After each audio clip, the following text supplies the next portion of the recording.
a man was carried out of a cave in the west of England. He had been lying there for 10,000 years. We gave him a name. We call him Cheddar Man. The gorge above him is called Cheddar Gorge, all grey limestone and cool air and the slow drip of water through stone. For most of a century, we imagined his face. We imagined it pale. Pale skin, a pale European face, the kind you find on a museum poster. Then, only lately, we learned to read his Dina. And the face was wrong. Cheddar Man had dark skin, dark to black skin, and eyes of a pale, cool blue. The first people of Britain were not pale at all. They were dark-skinned, and they had been living on these cold islands for thousands of years. So let me set the mystery down in front of you now, gently, because it will guide the whole night. Every human alive began dark-skinned, under the African sun. So when did some of us lose that colour? And why is the true answer so much younger and so much stranger than the simple story of sunlight we were all taught?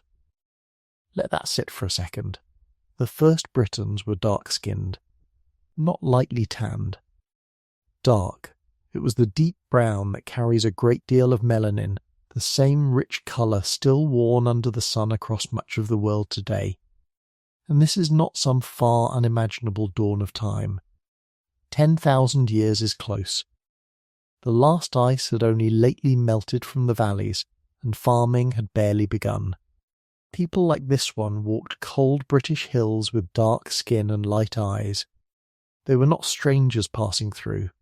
They were the locals. They were home. For most of 100 years we drew them wrong. Open an old history book and turn to the very first Europeans. Find the painting of the hunters gathered by a fire, and it almost always shows pale skin looking calmly back. We painted the deep past in our own image, without quite meaning to, and for a long time we were sure of it.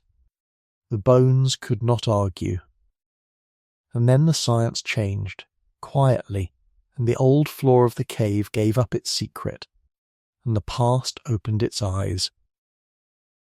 They did not look the way anyone had guessed.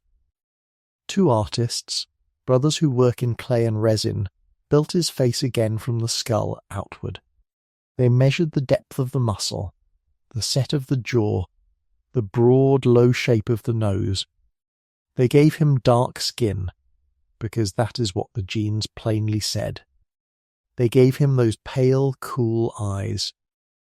Slowly, over many weeks, a person came back into the world, and when the finished face was shown, some people were moved, and some were unsettled, and a few would not believe it at all.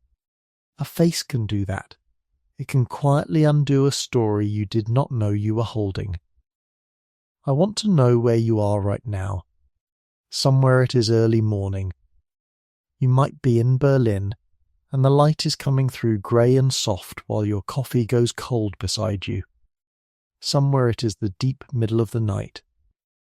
You might be in Vancouver, the street outside gone silent, a single lamp still burning, and somewhere it is the flat, bright middle of the day.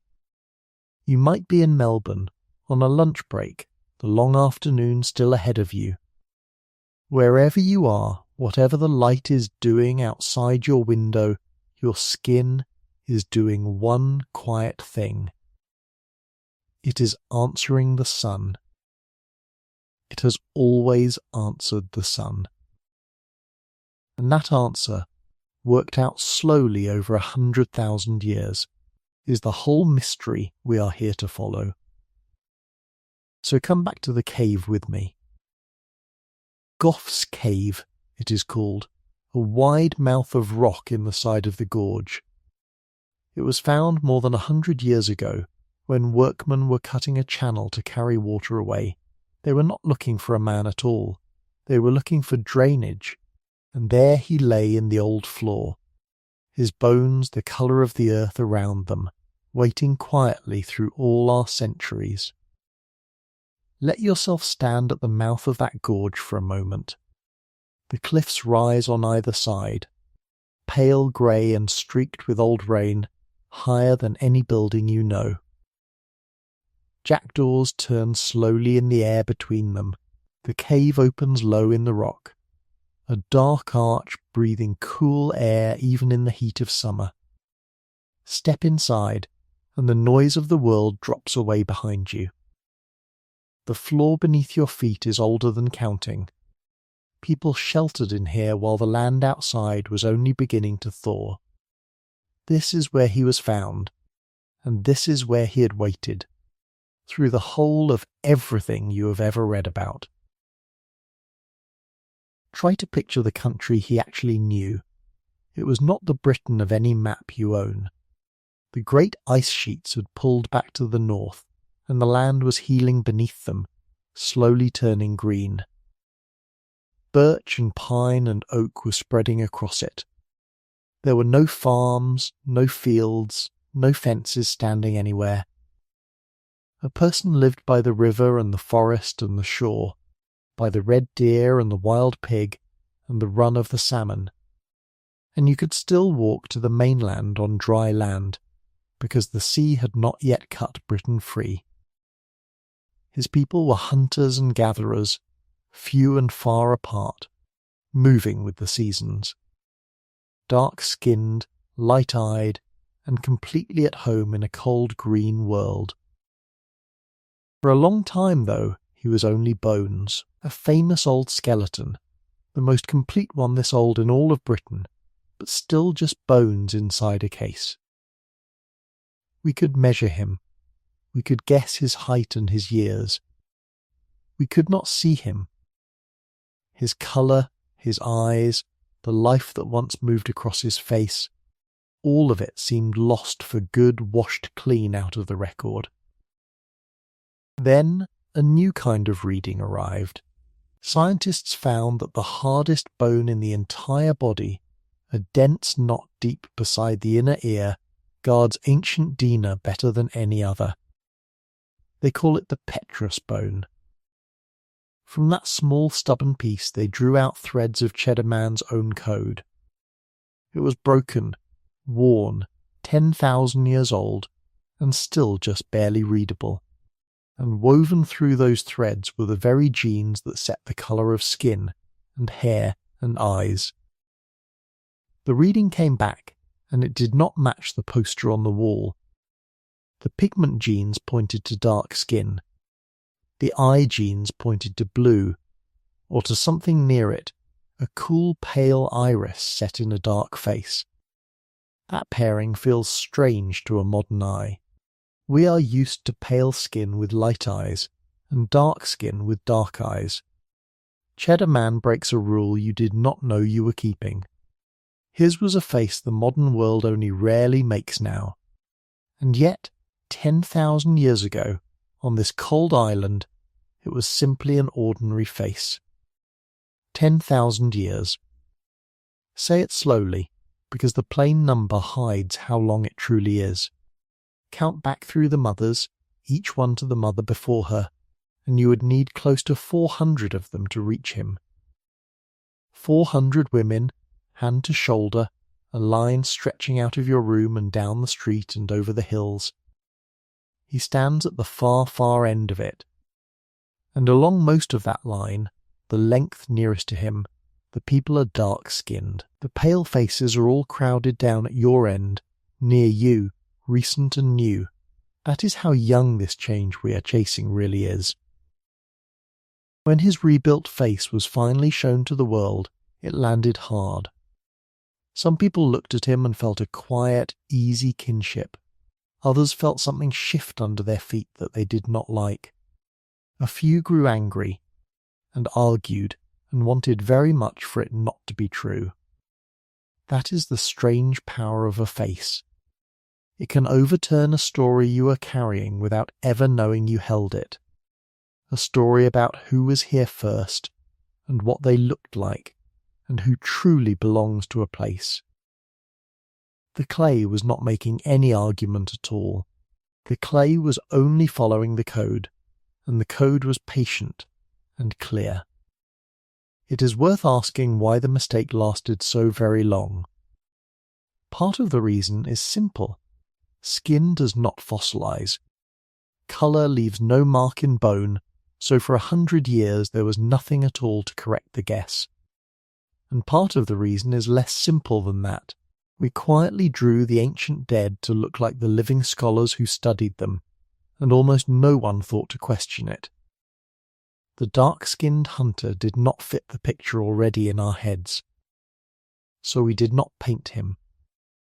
In the end, it took the code itself, read out letter by letter, to say what the silent bones never could. And he was never alone in it. He was one face out of many thousands, a single person lifted by pure chance out of a whole vanished world of people who looked much as he did. We happened to hold him only because a cave happened to keep him. For every Cheddar Man we can read, there were countless others we will never meet, walking those same green valleys, dark-skinned beneath a pale northern sky. So the shape of the mystery stands there before you, finished and strange. 10,000 years ago, the people of Britain were dark-skinned, which means the pale skin we think of as European is younger than this one man in the cave. Much younger. It had not yet arrived, or had only barely begun, when he was laid down in the rock. So where was it? When did it come? And why did it come? And did it arrive the way we always assumed? Made slowly and simply by a weak northern sun. Hold that question open in your hands. Do not close it yet. Others will walk into this story later, and I will only name them in passing for now. A woman from a Spanish cave, dark-skinned and blue-eyed like him, farmers drifting in from the east. A mere handful of tiny changes in the code. Their turn will come. But to begin to answer any of it, we have to leave the cave behind and go back much further still to the thing all of this is really about. Not his skin. Skin itself. The skin that you are wearing right now. So lay your hand flat for a moment and look at the back of it. That thin surface is the largest organ you own. Spread out whole, it would cover a small table. It is a border, a soft living wall between the warm wet inside of you and the whole dry world. It holds your water in. It keeps the world's trouble out. It feels heat and cold and the very lightest touch of a breeze. It rebuilds itself, quietly, all the time, so the skin you carry now is not quite the skin you carried last year. And along its base, far too small to ever see, it hides a kind of factory that has been running since before you were born. Picture the equator for a moment. Picture yourself standing out there, in the open, at noon. The sun is not low and slanting the way it falls across the far north. It is straight overhead, white and heavy, and you can feel it pressing down on your shoulders and the crown of the head. There is nowhere for the light to hide, and nowhere for you to hide from it. Sweat rises along your back, and the air itself seems to shimmer. This is the light our whole family grew up beneath. For almost the entire human story, this was the sky above us. Your body was shaped, in the end, by a sun exactly like this one, and it learned to answer that sun with pigment. Down at the base of the skin sit cells called melanocytes. Picture a scatter of tiny trees. Each one has a slim body and long thin branches that reach up toward the surface. They have a single task in life. They make a pigment, and the pigment is called melanin. Melanin is the colour of you. It is the brown of a forearm in late summer, the warm deep dark of rich skin, the small soft shadow inside a freckle. But colour is only the half of what it does. Melanin is also a shield. It is, quite simply, the oldest sunscreen on Earth. Here is how that shield actually works. Sunlight carries far more than warmth and brightness. It carries ultraviolet, a fast, invisible kind of energy, and ultraviolet is rough on living things. It can reach right down into a cell and break the fine threads of its DNA. It can start small harms that quietly gather and add up over the years. Melanin steps in front of all of that. The little trees pass packets of the pigment up to the outer skin cells, and there it gathers like a parasol held over the core of each one. When the ultraviolet comes down, the melanin catches it. It soaks the energy up and turns most of it into a trace of harmless heat. The living machinery below just carries on, sheltered in the cool, moving shade it keeps over everything beneath. You have felt the moment that shield is overrun. That is sunburn, a day too long under a hard sun, and the skin turns hot and pink and sore. That soreness is an alarm bell. It means the light got through, and the living cells beneath your skin took a hit. Where there is more melanin standing guard, that alarm is slower and softer, because more of the light was caught before it could ever land. The shield is silent when it works. You only really notice it on the one day it turns out not to be enough. There are two main kinds of melanin, and it is worth knowing them both by name. The first is eumelanin, brown to nearly black, the strong one, the true shield. The second is pheomelanin, a softer red to yellow, the pigment behind red hair and warm freckles. Dark skin is rich, above all else, in eumelanin. More eumelanin means more shade. That single fact, held in one word, is most of the whole long story of the colour of skin. The same pigment does quieter work higher up as well. It colours your hair, dark or fair. It colours the ring of your eyes, brown or grey, or that cool pale blue. So when the genes in the cave pointed to dark skin and light eyes at once, they were simply setting two different dials on the same small machine. There is no deep law binding the colour of a face to the colour of its eyes. We only imagined there was. Cheddar Man is the proof, sitting there patiently, that the two can drift apart. Now here comes the fact that surprises almost everyone. Hold your own hand up beside a hand darker than yours, or lighter. You might well expect the darker skin to be crowded with far more of those pigment cells. It is not. Nearly every person alive carries about the same number of melanocytes, packed at much the same density, whatever their colour turns out to be. The little trees are all there, standing in all of us. The difference is never how many. The difference is only how busy they are, how much pigment they make, and which of the two kinds they favour. Your skin is not built from a different set of parts than anyone else's. It is the very same factory, simply running at a different speed. Hold on to that, because it is so easy to forget. The distance between the darkest and the lightest human skin is not a difference of kind. It is only a difference of dose. A little more pigment, or a little less, made by the very same cells, tuned by the very same handful of genes. When you look out at the whole great range of human colour, you are not seeing different machines at all. You are seeing one machine, set to 1,000 gentle settings by the sun.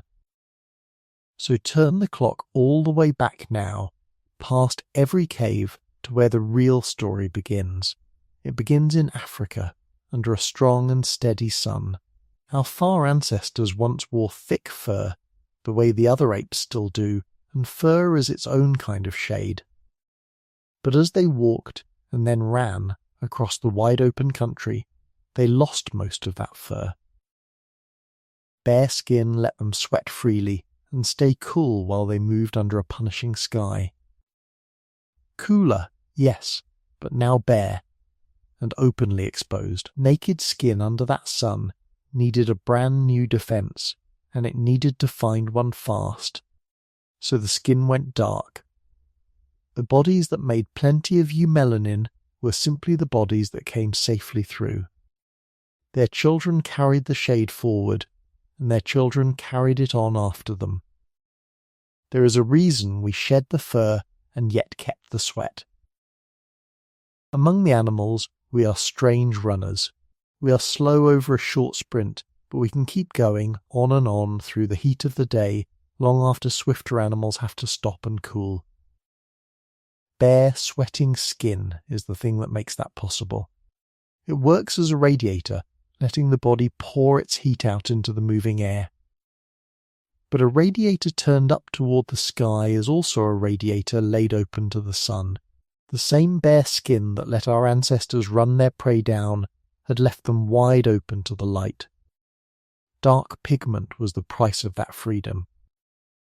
And it was a price well worth the paying. This reaches back further than you may think. Our kind, people shaped just like you, have walked this earth for something close to 300,000 years. And for the vast, overwhelming length of that time, in every place we lived, we were dark-skinned. Not most of us. All of us. The pale skin that feels so ordinary to so many people now is a thin, late chapter tacked on to the very end of a very long book. Think for a moment of how deep that goes. Long before anyone painted a wall inside a cave, long before the first word was ever spoken aloud, the skin had already made its quiet choice. It made that choice in Africa, and it made it in favour of the dark. Every people who later spread out across the whole earth carried the choice along with them as they went. Whatever came afterward, wherever they finally wandered, they had set out dark-skinned. That is not a claim about one group of people over another. It is simply the shared opening line of the entire human species. So this is the baseline beneath every one of us. Go back far enough, and everyone in your own family tree is dark-skinned. Every single line, without exception. The palest hand and the darkest hand, followed patiently back through time, meet in the same deep brown ancestor standing in African light. Dark skin is not one branch of the human story. It is the trunk. It is the root of the whole tree. It is where all of us begin. So let me say it plainly, because it is the quiet flaw beneath everything still to come. The colour of your skin is sunlight written on the body. The sun asks a question slowly over thousands and thousands of years, and the skin slowly writes back its answer. Near the equator, the answer was dark, and it stayed dark for a very, very long time. That is not a small thing to know. That is the solid ground we are all standing on. Bring it back now to your own two hands. Whatever colour they are, look at them resting there in the light. The pigment in your skin at this moment is the same molecule your oldest ancestors made under the African sun. Not a copy of it. The very same thing. You are carrying in the back of your hand a piece of quiet technology, older than any language, older than mastered fire, older even than our own species. Your body has never once stopped making it. It only slowly changed how much. Which leaves the shield with a real puzzle hanging over it. If dark skin protected our ancestors so very well, and if every single one of us began that way, then it is paleness that is the strange thing. Paleness is the thing that truly needs explaining. Something must have been worth trading away the shield for. There is a hidden cost buried in all that pigment, and a quiet reward waiting far from the equator, and a slow, patient tug between the two of them. But that is the next stretch of the road, and we are not there yet. Let it wait for us. For now, just stay with the simple, startling shape of it all. We all began dark. A dark-skinned, blue-eyed man lay down in an English cave 10,000 years ago, and he was ordinary, and he was home. Pale skin came along only after him, later than the cave, later than you would ever think to guess. When it came, and why it came, and whether the story of sunlight is even the whole of the truth, that is the thread we will keep drawing out, slowly and steadily, all the way to the end. Rest here a while, in the oldest fact there is about your own skin. Then we will follow the light north, out of the warm country, and watch the colour of people begin to change. So the colour is a shield, and you can let that idea settle now. Melanin lies in the skin, laid down grain by grain, standing quietly between a living body and the sun. But a shield against what, exactly? Not only against burning, and not only against the sting of a long bright afternoon. The truth is stranger than that, and softer, and it lives deep inside the blood. Let me show you what the strong sun is really hunting for. Inside you, right now, there is a molecule called folate, a small and humble thing. It is a vitamin, one of the B family, the kind you draw in without ever noticing. It comes from green leaves and beans, from the plain food of an ordinary day.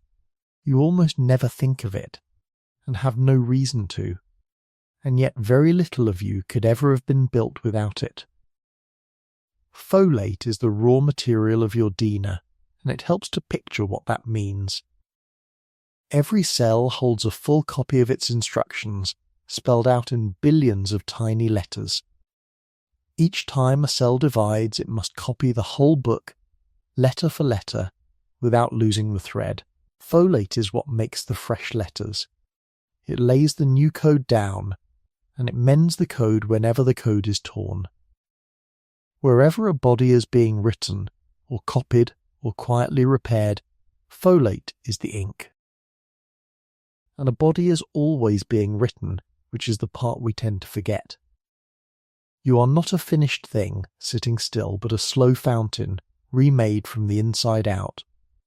Your blood is renewed across the months, and the soft lining of you is replaced within days. Wounds knit closed, skin repairs itself without a word. Every one of those quiet acts is a copying of the code, and each copy draws on that same small store of folate. Let the store run low, and the whole gentle machine begins to stutter. You feel a faint echo of this in any slow, weary recovery, when the body is simply short of what it needs to copy itself well. Now imagine that shortage made constant, a daily tax the sun lays on anyone whose skin cannot hold it off. That is the quiet pressure the tropics place on a body with too little pigment. Not a wound you could ever point to. A slow subtraction working underneath the skin, in the very places where new life is made. Now think of where folate matters most of all. Not in the still finished parts of a body, but in the parts that are multiplying fastest. The very beginning of a life is where cells divide most furiously of all. One cell becomes two, and two become four, and four become a cluster, then a shape, then a fold, then the first faint suggestion of a spine. In those first hidden weeks, a tiny channel forms along the back of the growing thing, and it curls and closes and becomes the brain and the long cord that will carry a whole person. It needs folate to close cleanly and to close well. With too little, it may not seal the way that it should. This is why, even now, folate is the very first thing offered to an expectant mother. It guards the unborn at the exact moment they are most fragile. It guards the delicate cells that make the next generation possible at all. It sits quietly at the gate of every new life. So folate is not a small thing after all. It is fertility. And the next child, and the whole future of a family line, resting on one fragile molecule you never stop to think about. And here is the cruel and beautiful turn at the heart of this story. Sunlight breaks it. Let that sit for a moment. The very same sun that warms your face can reach down through the skin, into the fine vessels just beneath the surface, and tear folate apart. Strong ultraviolet light strips the molecule of its power and leaves it useless. This is not a guess, because the breaking can be watched. Folate in a glass of clear fluid, held beneath a bright lamp, comes to pieces within hours, and in fair skin under a strong sun, the folate in the blood quietly falls. Now stand for a moment under a tropical sky. The sun is almost straight overhead, and your shadow has pulled in tight, a small dark pool at your feet. The light does not slant here, it falls. It pours straight down with a weight you can feel on your scalp and across your shoulders. And it is not one fierce afternoon, but every day, all year, life after life beneath the same vertical fire. In such a place, a person with too little pigment is a person slowly bleeding folate, day upon day. And to lose folate at the wrong moment is to lose far more than comfort. A channel that does not close. A pregnancy that cannot hold. A line of people that thins and dims and quietly ends. That is the true cost laid bare. Evolution does not argue with any of this. It does not scold or plan or persuade. It only counts who leaves children behind them and who does not. So under that strong sun, the same soft answer is written again and again across thousands upon thousands of generations. The ones with richer melanin keep their folate and their fertility, and their young in turn keep theirs. That deep protective colour is carried forward into the light, over and over. The ones with less pigment lose a little more, and leave a little less behind. There is no drama in it. Only slowly the colour of a whole people is held dark. This is the real reason the equator keeps skin dark. Not fashion, not accident. It is a shield, thrown with great care around the very beginning of life. And melanin does this work with a simple, quiet grace, gathering in the upper layers of the skin like a fine, dark living screen. It catches the ultraviolet and soaks it up, scattering the light and absorbing it before it can sink any deeper, before it reaches the blood, before it can touch the dividing cells, or fray the folate, or scratch a single line of the code. The darker the skin, the more of that light is caught and stilled and made harmless right at the surface. The folate stays whole. The code stays clean. The child stays safe. Stay with me here, just for a breath. Wherever you are tonight, whatever the hour on your side of the world, let your shoulders soften and fall, and feel the place where your own skin meets the cool, still air of the room. That skin of yours is running this same ancient arithmetic, in its own quiet way, tuned across long ages to a sky you may almost never stand beneath. Feel your breathing slow, and lengthen, and level out, and then, gently, come back with me to the sun. Because it helps to feel how patient all of this is, and how endlessly slow. No single day ever decides a thing. A little more folate, a few more safe pregnancies, a slightly better chance of seeing the children grow, repeated across spans of time too vast to hold in the mind. That is all that selection has ever been, not a hammer, but a soft thumb resting on the scale, pressing in one steady direction, century after century after century. Try for a moment to feel the length of that. Count back through your parents, and their parents, and theirs. Keep going past every face you could name, past every story that was ever told to you. 10,000 years? 400 generations. 100,000 years is a crowd of ancestors too vast to picture. And for almost every one of them, from the very first, life was lived beneath a strong sun, wearing the shield and passing it quietly on. Your own dark-skinned grandparents, reaching back and back, further than the mind can follow. And once, careful people took a map of human skin colour and laid it over a map of the strength of the sun, spread across the whole face of the earth. The two maps almost matched. The darkest skin sat beneath the strongest sun, and the lightest skin lay where the light runs thinnest and the winters run longest. In between, the colour of people slid smoothly from the one to the other, the way a shadow follows a hand.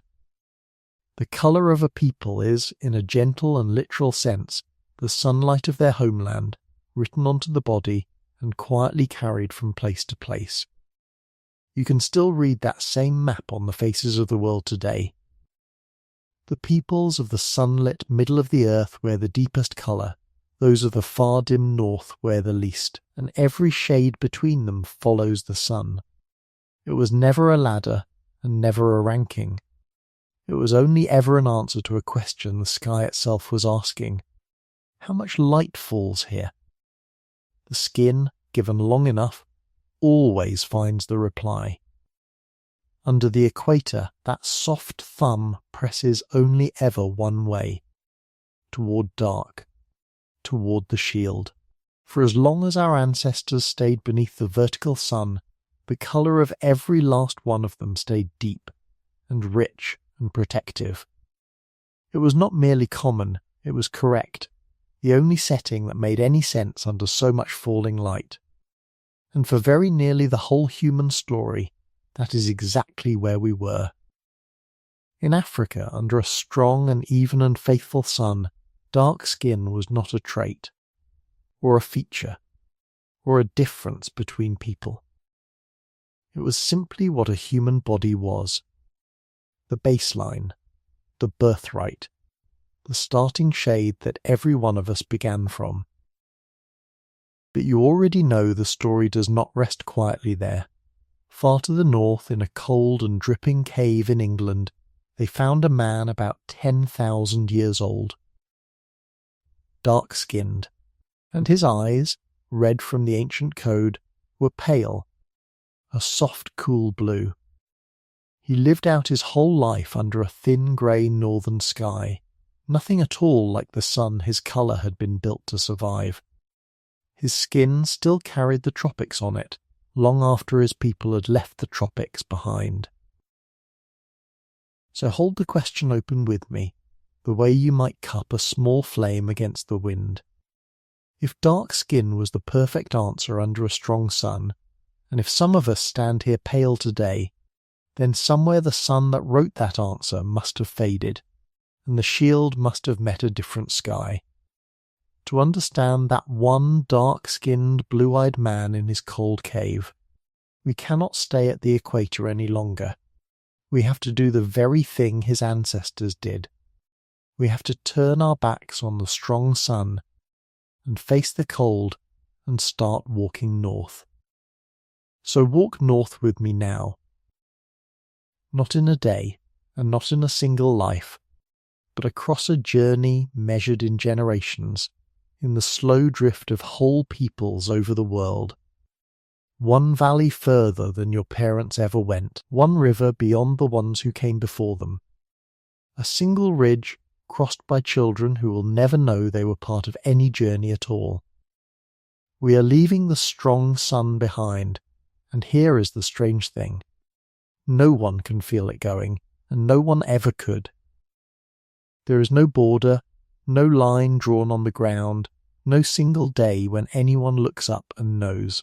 But step by slow step, band by band, season by season, the light overhead is quietly beginning to change. Feel the ground shift beneath your feet as the long years roll past. The warm grasslands thin and dry and cool, and the open plains give way to colder plains, and the colder plains give way to hills that hold their frost late into the morning. You follow the herds, because the herds are life, and the rivers, because the rivers are the road, and the coastlines, where the walking is easy and the grey sea gives up its food. And always, without ever meaning to, you drift a little further from the warm middle of the world. The seasons bite a little harder with every passing age. You learn to read the sky, to store food against the dark months, to keep a fire alive through the night. Your children are born to colder winters than you ever knew, and their children to colder still. None of them ever sees the change. It is far too slow to see, but it is there in the lengthening shadows and in the low and tired angle of the noonday sun. Now look up and notice what has happened to the sun. At the equator it stood straight above you, a weight on the crown of your head. Here it leans. It hangs lower in the sky even at the height of noon, and its light no longer pours straight down. It arrives at a slant, sliding in low across the land, passing through far more air on the way, scattered and softened and worn thin by the journey. By the time it touches the skin, it is a gentler thing, weaker, cooler on the cheek, almost kind, where once it was fierce, and the year itself has broken cleanly in two. There are still long bright summers, when the sun climbs high and the days stretch out and the old strength briefly returns. But there are winters now, real winters, long months when the sun barely lifts above the far hills, when it gives light without any warmth inside it, when the very part of sunlight that folate so feared thins away to almost nothing. The nights grow long, and the cold settles in, and a family draws close around a small and patient fire. Here is the simple shape of it, told softly. A sun straight overhead sends its light down a short path through the air, and it lands strong. A low slanting sun sends the same light down a long, long path, and it lands worn out and faint. And a deep northern winter sends down almost nothing worth the name.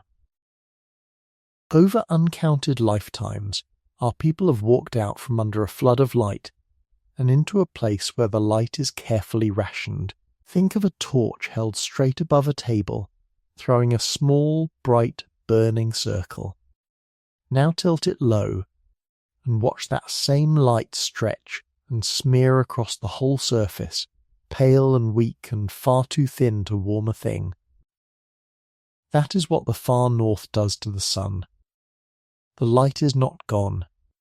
It is only spread across so much more sky that very little of its old power ever reaches you, and the part of it the skin needs most is the very first to fade. And now something quietly changes for the shield the skin still carries. That dark skin still works, understand that clearly, for it has not failed and it has not broken. It still catches the ultraviolet at the surface, it still guards the folate, it still keeps the code clean and whole. But up here, in the thinning light, there is so little ultraviolet left to guard against. The old enemy of the tropics has grown faint and far away. The dark screen is still raised, still faithful, still doing its patient work, while the bright window behind it has simply gone dim. and that alone would be no trouble at all, except for one quiet thing you have not yet been told. The skin does not only block the sun, the skin also uses the sun. When ultraviolet light lands on bare skin, the skin begins to make something out of it, a substance the body needs badly and can find almost nowhere else. You already know its name. It is vitamin D, built right there in the living surface of you, out of nothing but sunlight and skin. The bones are waiting for it. The body's defences are waiting for it. A great deal more of you than you would ever guess leans on that one thin trickle, made quietly in the skin. For all the long ages of our kind in the tropics, this was never once a worry. The sun was everywhere, and generous, and free. Your skin could block as much of it as it pleased, and still leave far more than enough for all the body needed. Vitamin D was never a thing to think about. It simply arrived, the way the light arrived, without ever being asked. But here, beneath this thin and rationed northern sky, the old suns have quietly changed. And a need that was always met, without effort and without thought, begins for the very first time to go a little unanswered in you. Now feel the soft trap beginning to close, slowly, and with no malice in it anywhere. In the thin northern light, that dark skin is doing its old faithful job just a little too well. It soaks up the small ration of ultraviolet that arrives, and it leaves too little behind to make the vitamin D the body needs.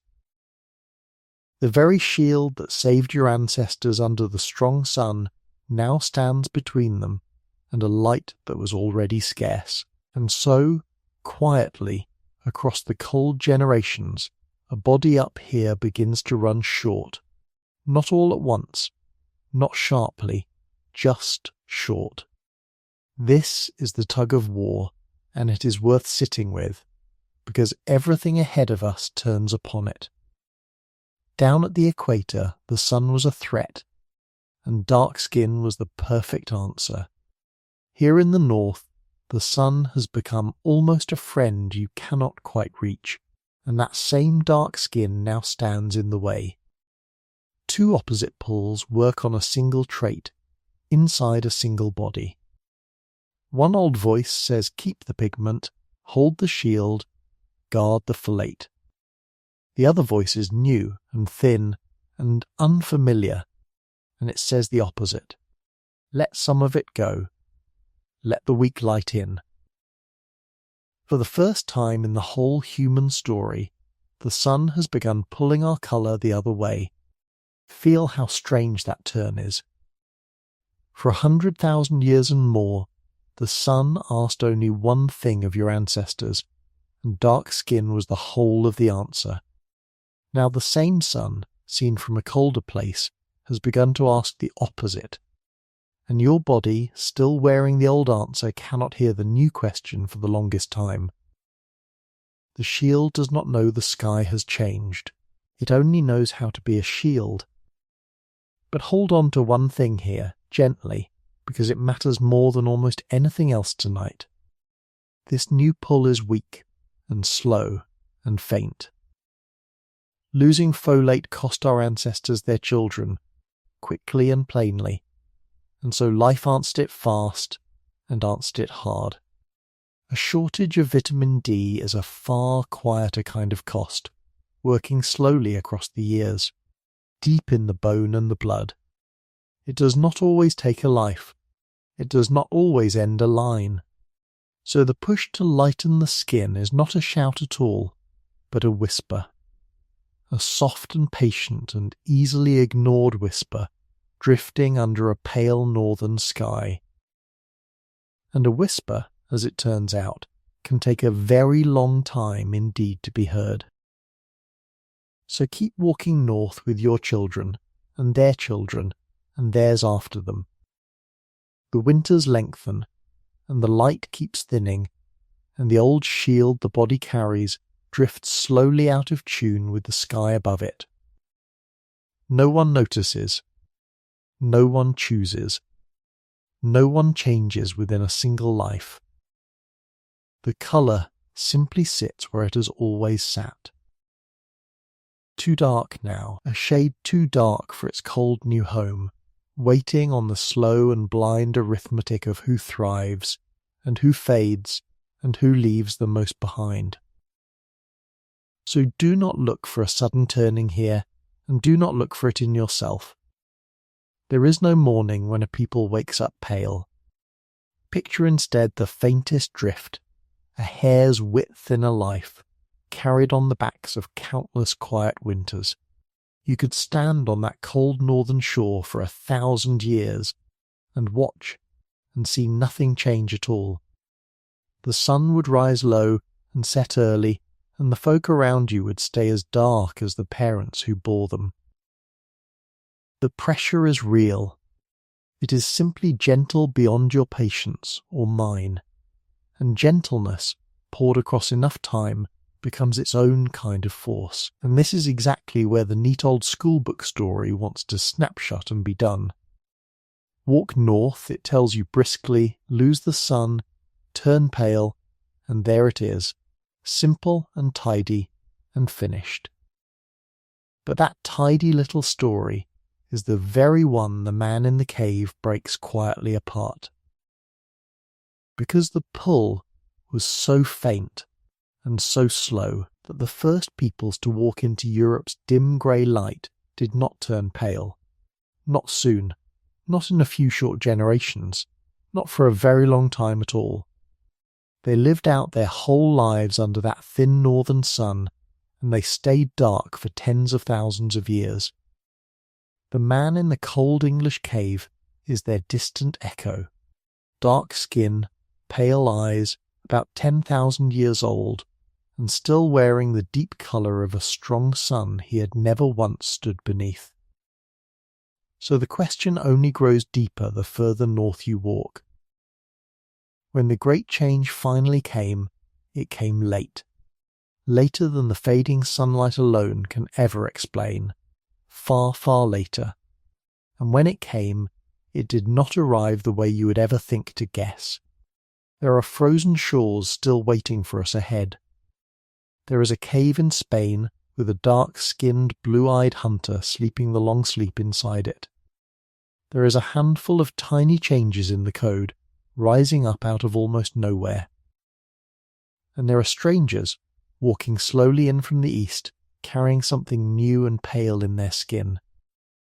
So keep walking with me. The light is still thinning, and the cold is coming on, and the answer is nearer to you now than it has ever been, though it is stranger, far stranger, than the simple story ever promised. And so the light keeps thinning. You are walking north, a little further with every slow generation, and the sun that once stood burning straight overhead now leans low and long against the edge of the world. It is a softer sun here, paler, gentler on the skin, the way a dying fire is gentler than a blaze. You might feel that softness as a mercy, and in one narrow way it truly is. But the body keeps two accounts, not one. And while the first account quietly eases, the second has begun, just as quietly, to slip into debt. Here is the thing that fierce old son of Africa had been doing for you all along. It was never only wounding your skin, it was also feeding you. Deep in the outer layer of the skin there rests a small and patient molecule, a near cousin of cholesterol, waiting its whole life to be changed. When one particular kind of sunlight touches it, the short, high, restless part of the light, the part the very air labours to strain away, that little molecule folds and opens and begins to become something wholly new. It becomes the first raw seed of vitamin D. Stay with that thought a moment. Sunlight falls upon you and turns into a vitamin within you. Your body is doing a slow and silent chemistry with the light of a distant star. It has been doing it far longer than there have been human faces to lift toward the warmth. And that vitamin, as it happens, is what holds you upright, almost in the plainest sense. Vitamin D is the key that lets the body take in calcium, the calcium folded into your food, the calcium that makes soft bone turn hard. Without enough of that key, the calcium slips straight through, unclaimed and unused.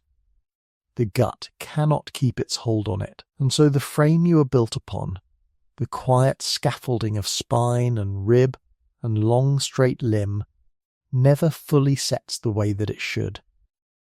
The stone is delivered, the mason to lay it never comes. In a growing child, the shortfall shows itself in a way that is hard to turn away from. The long bones of a small child's legs are still soft, still unfinished, and yet already they must carry the whole eager weight of a body that longs to stand and walk and run out into the world. Soft bone beneath steady weight does what all soft things must do.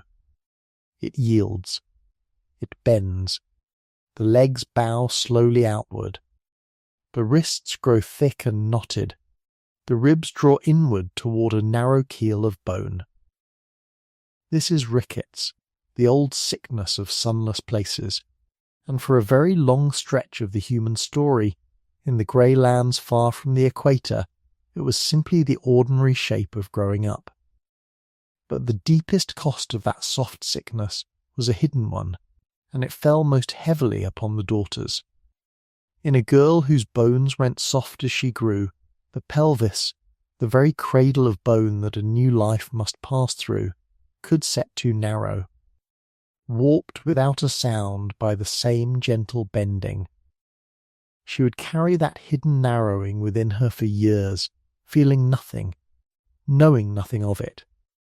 And then her own hour would come, the hour of giving birth, and that cramped and crooked passage could turn the birth into something dangerous beyond words, for the mother and for the child struggling to be born.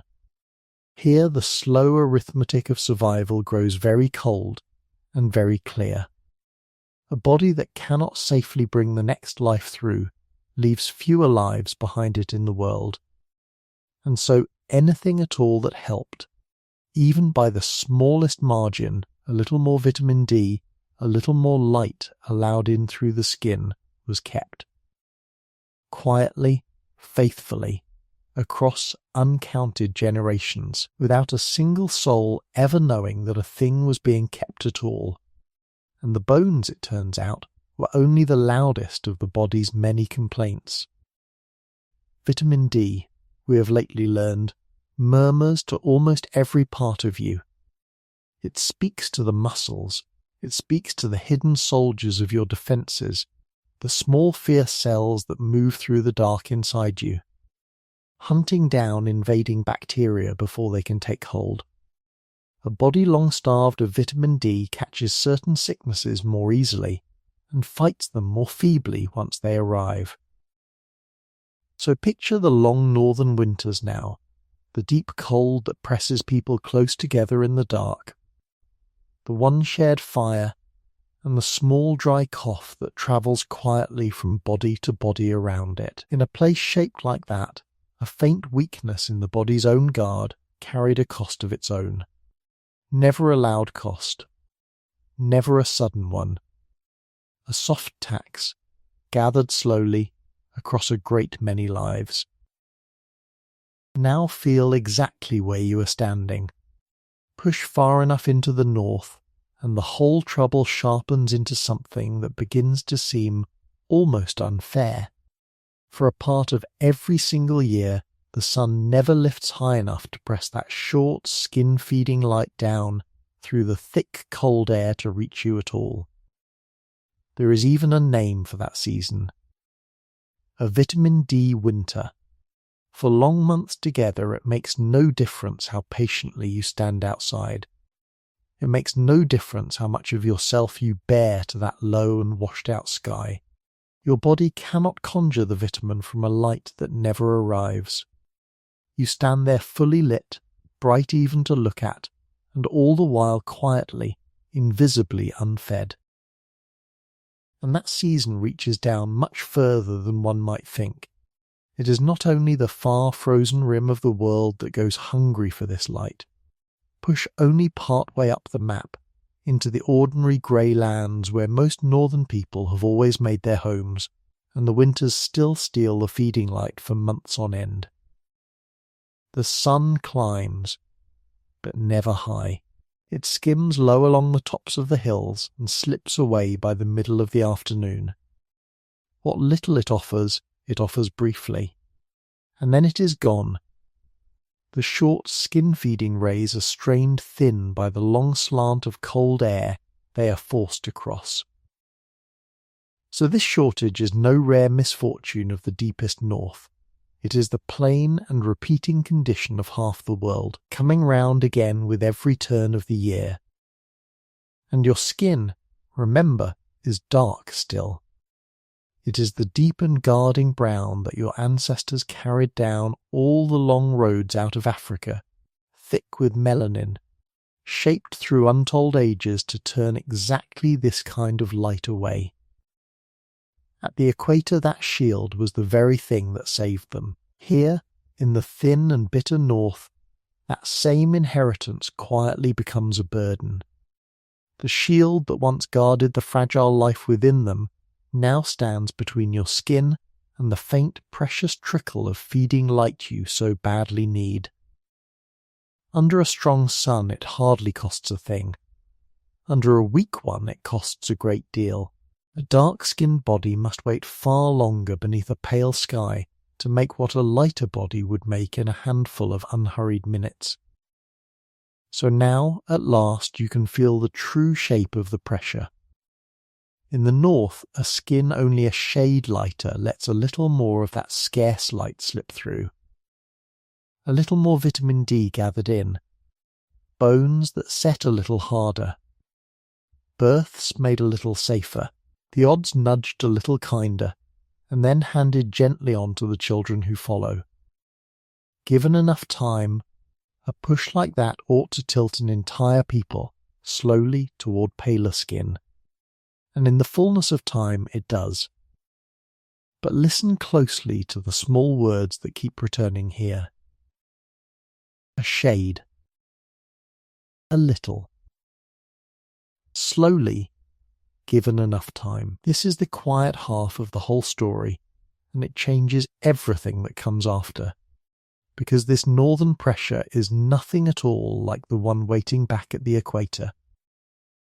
Down there the sun could tear folate apart swiftly, and a pregnancy stripped of folate might fail outright, inside a single generation. That is a hard push. A sharp one. An answer demanded at once. This northern shortage is a different creature altogether. It is soft. It seldom kills anyone outright. It only leans upon a body, gently, across the whole length of a life, and then leans upon a long line of bodies across many lives, a patient wait, never a sudden blow. And a soft push earns only a soft reply. Evolution answers a whisper slowly, in no hurry at all. There was even a back door left open, one that made the whole pressure fainter still. You did not only draw your vitamin D down out of the sky, you could also simply eat it. The flesh of oily fish is heavy with it. So is the dark richness of liver. So is the rendered fat of the great animals these northern hunters tracked, and took and melted slowly down beside their fires. A people living on fish, and on reindeer, and on the fat of the seal could quietly eat their way to much of the vitamin D that the pale sun refused to hand them. Their food was doing, from within, the very work their skin could no longer do from without. And so the pressure to grow lighter eased further still, because there had been all along a second way to settle the debt. Now hold those two truths together in your two hands, gently, because together they hold the whole secret of what is coming. The pull toward lighter skin in the north was real. It was never a phantom. But it was gentle, and it could be softened further yet by nothing more than a good meal of fish. A weak pressure, quietly cushioned, working only through the slow and patient machinery of inheritance. A thing shaped like that does not remake a people in 100 years. It does not remake them in 1,000. It works across tens of thousands of years, if it works at all, taking its long, unhurried time.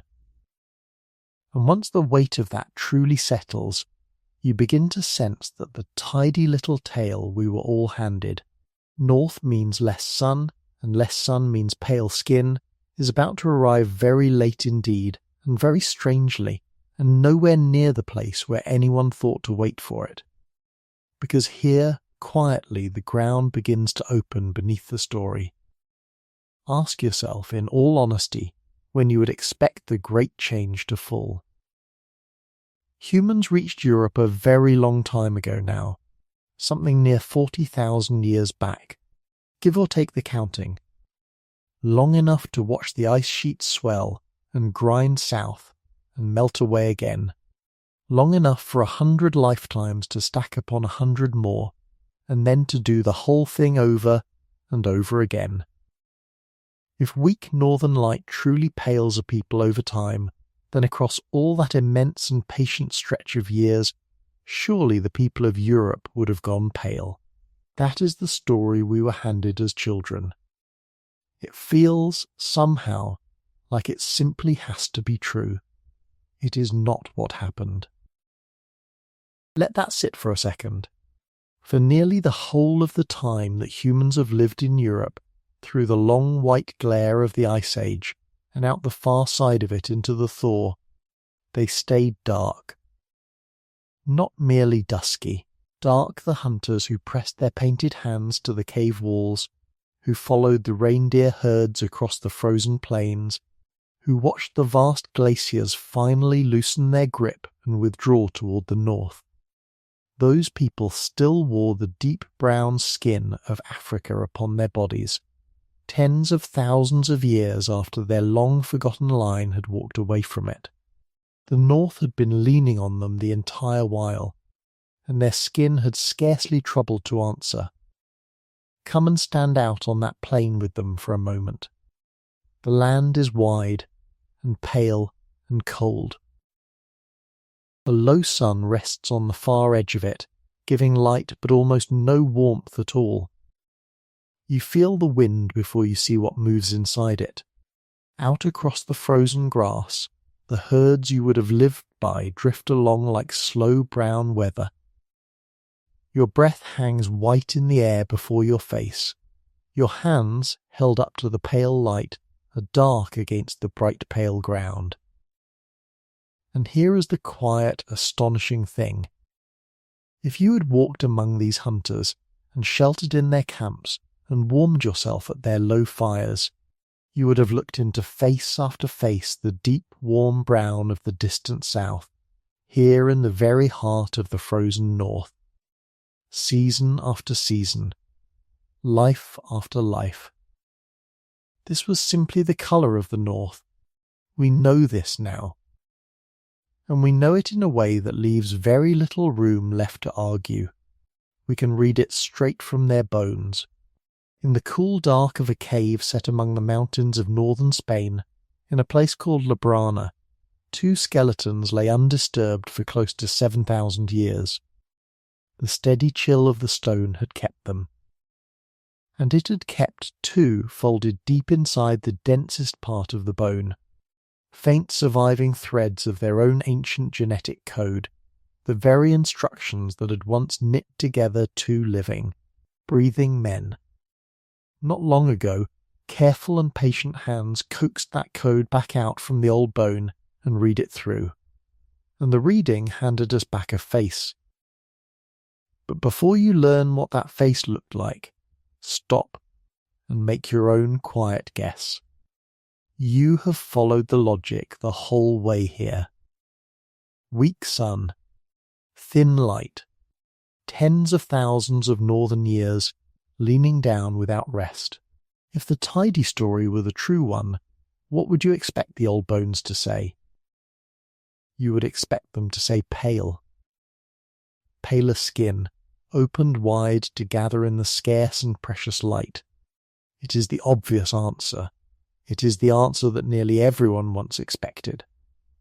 So hold that guess gently for one more second, and then let the bones themselves reveal how wrong it turned out to be. The man we now simply call Labrana I lived about 7,000 years ago. He was a hunter, one of the very last people in Europe to live wholly by the hunt, in the final years before the farmers and their planted fields arrived. And when the code within his bones was read, it spoke two things in the same breath that almost no one was truly ready to hear. His skin was dark, and his eyes were blue, bright, cool, pale blue eyes, set wide in a dark-skinned face. Sit quietly with that picture, because it gently undoes nearly everything the tidy story had trained you to expect. Here was a man who had lived out his whole life in Europe, whose ancestors had lived there many thousands of years before him, high up under that thin northern light, and still, when the reading gives him back to you, he is dark. Stay with him a moment longer. Picture the pale eyes first, because that is the thing you would notice. Then the dark face they are set into. To the people who lived beside him, he was no wonder at all. He was ordinary. Just one face among many exactly like it, around the fire, along the trail, down all the years. It is only to you, looking back across 7,000 years with the neat old story lodged in your head, that he seems impossible. He was not impossible. He was simply, quietly true. There was more still to come. And he was no lone exception, no single strange outlier you might set softly to one side. Reach further back through time, and the very same picture keeps returning to meet you. There is an older man still, drawn from a rock shelter in the north of Italy, in a place called Villa Bruna. He lived around 14,000 years ago, twice as deep in the past as the two men in the Spanish cave. His bones gave up their code as well, and his genome became a kind of signature, a pattern later found threaded through hunter-gatherers, spread right across the whole continent in the long, slow thaw after the ice. He does not stand only for himself. He stands for a whole people. And that people, the reading tells us plainly, were dark-skinned too. Let that widen out across the whole map for you. This was never one strange man alone in one hidden valley. His kind of people spread as the ice let go its grip, flowing outward to fill the slowly warming land, from the far coast of Spain to the wide open plains away to the east. A great scattered family of hunters, thousands of miles across, thousands of years deep, and the same single thread runs true through every last one of them. Dark skin beneath a cold sky for age after age after age. Wherever you choose to follow that line, the answer holds steady, and it does not bend. Not pale. Dark, still and always, dark, so look now at what the old bones are so quietly insisting upon.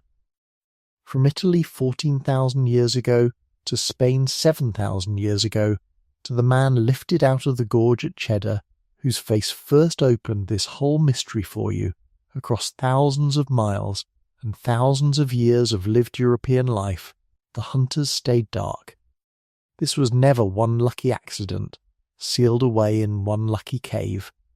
This was simply how the people of Ice Age Europe, and of the world that followed the ice, actually looked.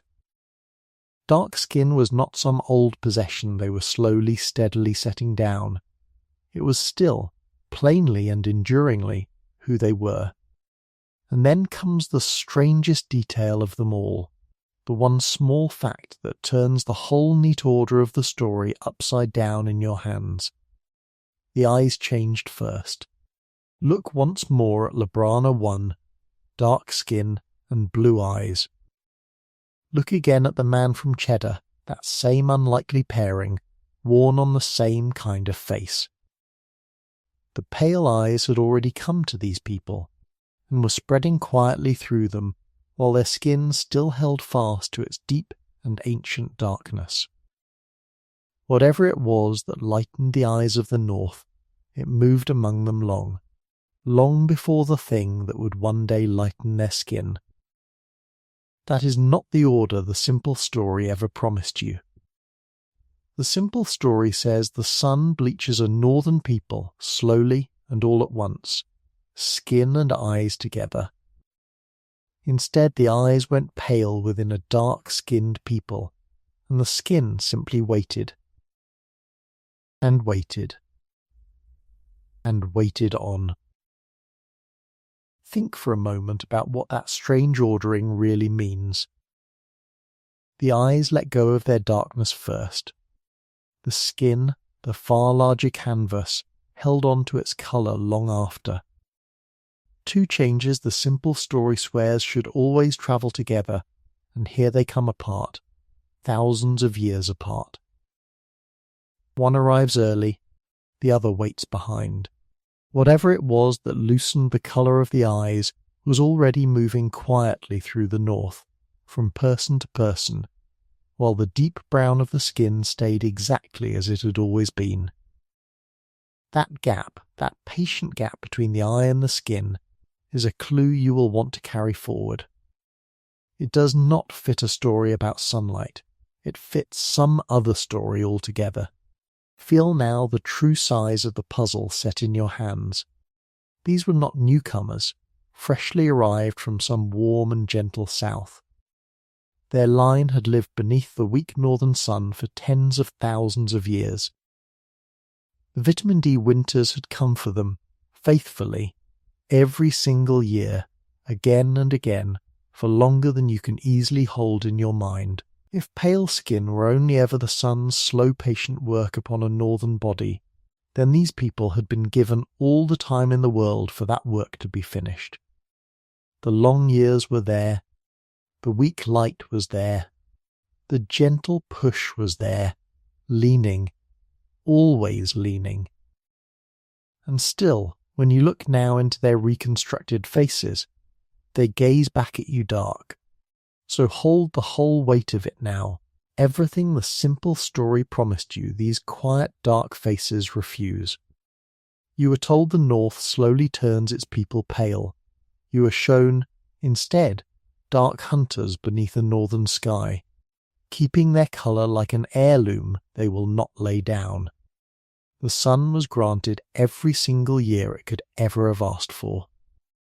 And still, it did not do the deed. Let that land softly. If the weak northern sun did not lighten these people, then you are left holding a harder, and far stranger, question, not when, not where, but what, in the end, finally did. Which can only mean that the story we began with is not the whole of the truth. Sit with that for a moment. The gentle vitamin D pressure was real. You have felt its shape, its softness, its slowness, in your own two hands. But real and gentle and slow together were still not enough. On their own, across all those long dark thousands of years, they did not turn the hunters of Europe pale. Something more was needed, something that had not yet come to pass. And when the change did finally arrive, it would come faster than sunlight alone could ever have driven it, and it would come from a direction that almost no one first thought to turn and look, far less about the sky above these people than about who was soon to walk in among them, and about a mere handful of tiny edits buried deep within the body's own instructions. But those are threads to gather up a little further on. For now, simply hold the impossible picture gently before you. A dark-skinned man, with pale blue eyes, standing quietly in the cold northern light of Europe 7,000 years ago. A man who, by the neat old story we were all taught, should never have been able to exist at all. For tens of thousands of years, almost nothing changed, and the people of Europe stayed dark. The light was thin, and the winters ran long, yet still the old colour held. By now you might expect the sun to have finished its slow, patient work. It had not. So the change, when it finally came, did not rise quietly up out of the northern ground on its own. It walked in. It came from somewhere else entirely, carried across the land inside the living bodies of strangers. Settle in for a moment, and let me set the land itself before your eyes. You are standing in a wide river valley, somewhere in the middle of Europe. The time is roughly 8,000 years ago.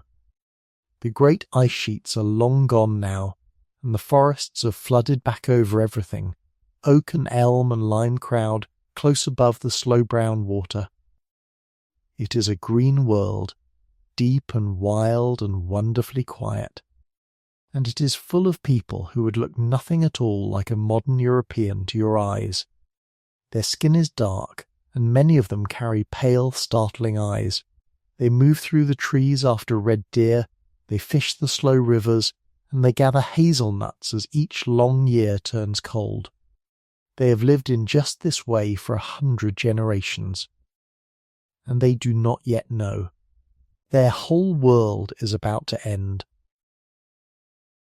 Now turn your eyes away to the southeast. Far off, in a warmer country, something entirely new has been growing for a very long time. We call that country Anatolia today, and it is the broad western edge of Asia, reaching out toward Europe. There, many thousands of years before, people had done one of the most astonishing things our kind has ever done. They stopped chasing their food. They planted it in the ground instead. Then they simply waited. This is the great turning we call the Neolithic, the farming revolution. In the warm hills of the Near East, people slowly learned to tame the wild grasses around them, wheat and barley, and lentils and peas. They learned to keep their animals close instead of hunting them, gathering sheep and goats and cattle into pens. They stopped following the herds across the open land, they built low houses of mud and brick, and they stayed in one place. And when a people settles down and farms the same ground year after year, a strange new power is quietly unlocked. They begin to grow, in sheer number I mean. They multiply. A single planted field can feed far more mouths than a whole long day of hunting ever could. So more of the children lived. The villages swelled. And the people slowly spilled over their own edges. And a growing people always needs more ground beneath its feet. So they began to move. They did not come as an army, nothing so sudden or so violent as that. They came instead as families, drifting slowly outward, one valley and one lifetime at a time. A young son needs land of his own, so he walks a little further than his father ever walked, and his own son later walks further still. Stretch that small restlessness across 100 generations, and it slowly becomes an unstoppable flood. The farmers spread outward from Anatolia, and year by year they pressed on toward Europe. They followed two great roads out of the east. One ran west, along the warm Mediterranean shore, curving toward Italy and Spain. The other pushed north up the long green valley of the river Danube into the cold heart of the continent. Walk with them a while in your mind and feel how slow it truly was. You are on the river road now, many long generations deep into the journey. Ahead of you the forest waits, dark and close and unbroken. Your people stop at the edge of it. You clear a patch of trees, you burn away the brush, and you turn the heavy soil with your hands. You plant your grain, you raise your low houses, and you stay a while, a few good years, a lifetime, a burial or two. And then the soil tires, or the young grow restless, and a handful of your families gather themselves and move on again, a little further into the trees, a little further from the sunrise country where you began. This, in the end, is how a whole continent is crossed. Not by conquest, not in a single grand march, but in a slow breathing outward, over hundreds and hundreds of years. They carried their seed grain in simple clay pots. They drove their animals along ahead of them. They carried their tools, their pottery, and the small shapes of their gods. And they carried one more thing besides, a thing that no human eye could ever see. They carried their own genes, the same kind of quiet inheritance that you carry inside you right now. And their skin, taken all together as a people, was lighter than the skin of those already living in the land. Hold on to that, because it is the very hinge of the whole story. The pale skin of Europe did not simply grow up out of the cold soil on its own, slowly under a weakening sun. A great part of it arrived there from somewhere else entirely. It came in on foot, carried inside the bodies of farmers walking up from the southeast toward the very land where you now imagine yourself standing. Pale skin, in a very real and literal sense, immigrated into Europe. Now let the two worlds finally meet. Come back with me to that green river valley in your mind. The dark-skinned hunters are still there among the trees, exactly as they have always been. But now there is smoke rising on the far ridge line. There are fields where no field has ever stood, and fences, and strange penned animals, and unfamiliar faces looking back. The farmers have come at last. At first, the two peoples barely touch each other at all. The ancient bones tell us this part quite plainly. For century after century, the hunters and the farmers share the same wide land, and yet live almost wholly apart.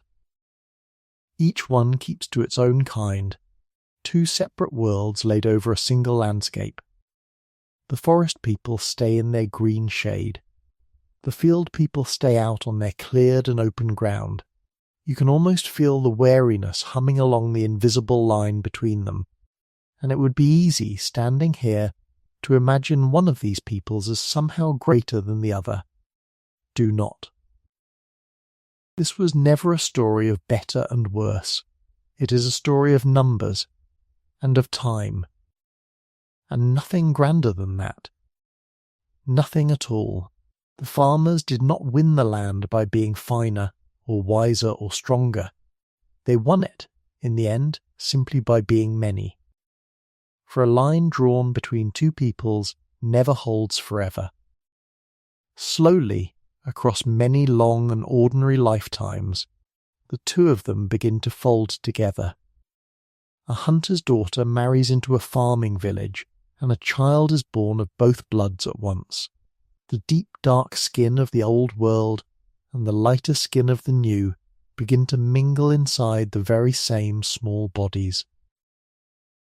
And if you could stand at the edge of that farming village and watch the long centuries flow past, you would see the two peoples slowly, quietly become one. Their children would be your children. Their colour, in time, would become yours. And so the people of Europe start, very gradually, to change their colour. This is why the face of a modern European is such a curious and layered thing to look at. Here is something that may quietly surprise you when you first hear it said. The person standing on a station platform in Europe today is not the simple child of any one ancient people. They are a living blend of at least 3 of them. First came the dark-skinned hunter-gatherers, the deep old kin of the man once pulled from Cheddar Gorge. Then came these lighter-skinned farmers, walking slowly up out of Anatolia. And then, later still, a third great wave arrived, herders sweeping in from the eastern grasslands about 5,000 years ago on horses and wagons. 3 separate rivers of people, poured slowly into one single cup, stirred together over thousands of years. The pale European face is a mosaic, and a surprisingly recent one at that. And yet, for all of that, migration all on its own does not quite close the case. This is the one thread to keep held tightly in your hand as we go deeper now. The farmers were lighter, yes, but they were not fully pale, not the way you picture pale skin today. They carried part of the great change with them, they simply did not carry all of it. Something more still had to happen after they had finally arrived. A few small things, buried deep inside the body itself, still had to rise and spread and quietly win. The walking in explains one real piece of the mystery. Only a piece. So the old question does not soften now, it sharpens. When did the very last of the colour finally drain away, and what in the end was it that pushed it out? Let that sit for a second. Because the true answer, it turns out, is written very, very small.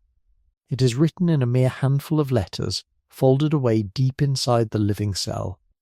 And to read it at last, you and I must go down there together, down beneath the skin, down into the code itself. So come down with me now, in beneath the warm surface of your own skin, past the outer layers into a single living cell, into the fine coiled thread at its very heart. Everything that you are is written out along that thread, from one end to the other.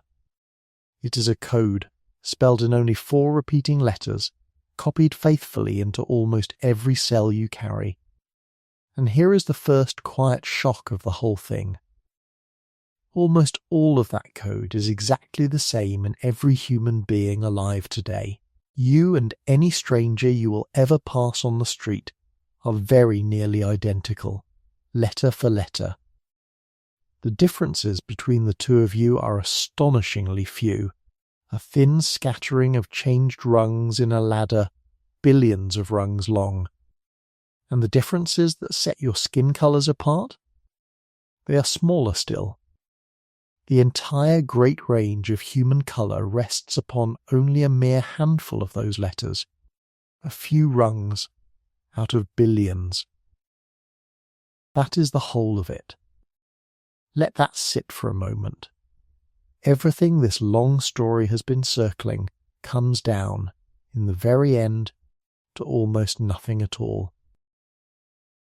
Take just one small piece of that code first. The scientists have given it an ungainly name, a dry little run of letters and numbers, c291602b48. But the name itself does not matter to you in the slightest.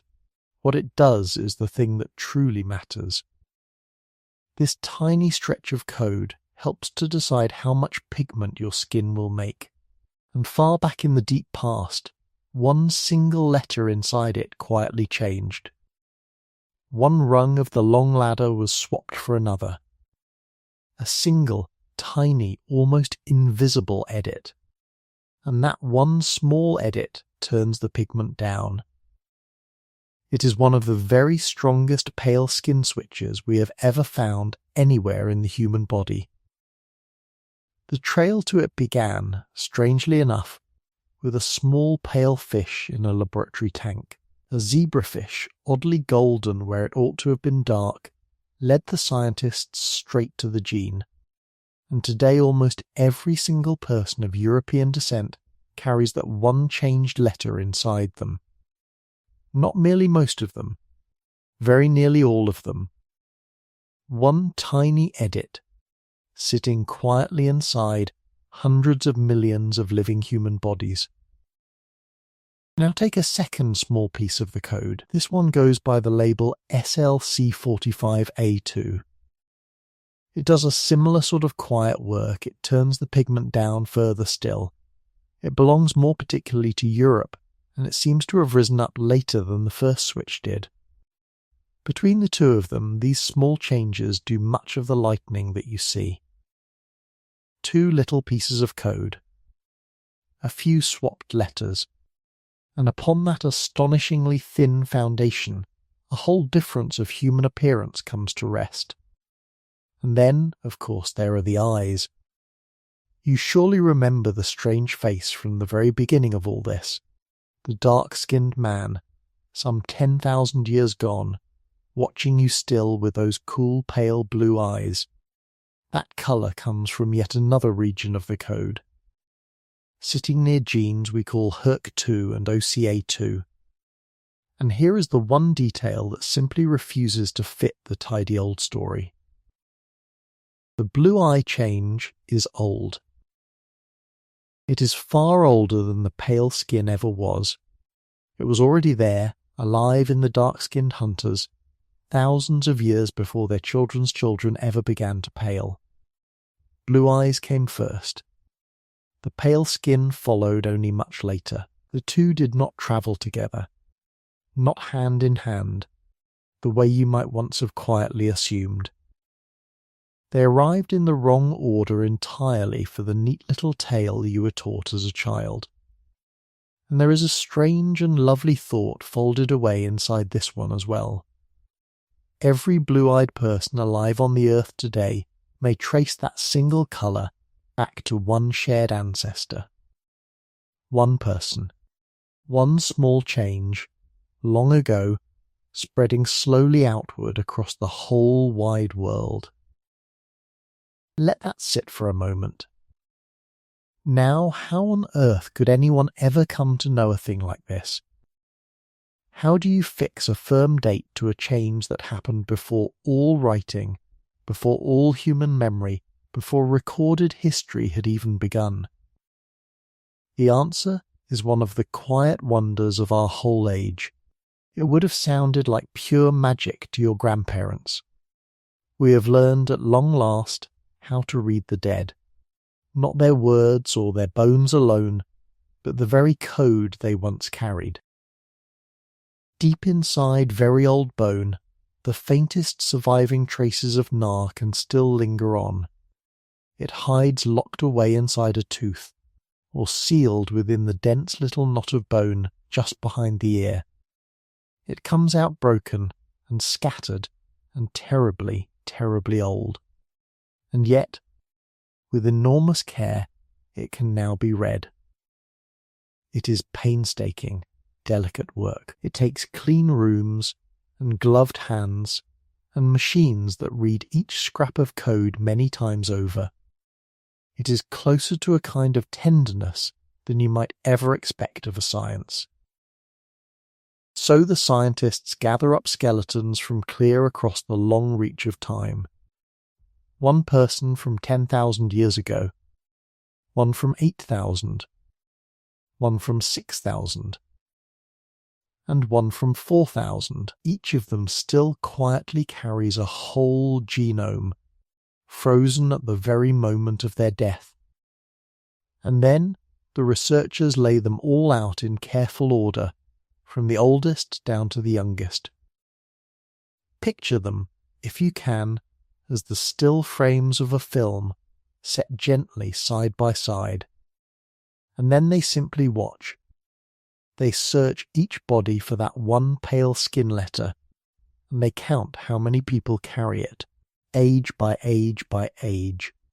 In the very oldest bones it is rare, almost nowhere to be found at all. Then, in the younger bones, it slowly begins to climb, and in the youngest of them all, it is suddenly everywhere at once. You can watch the whole change unfold before you, frame by frame, straight down the millennia.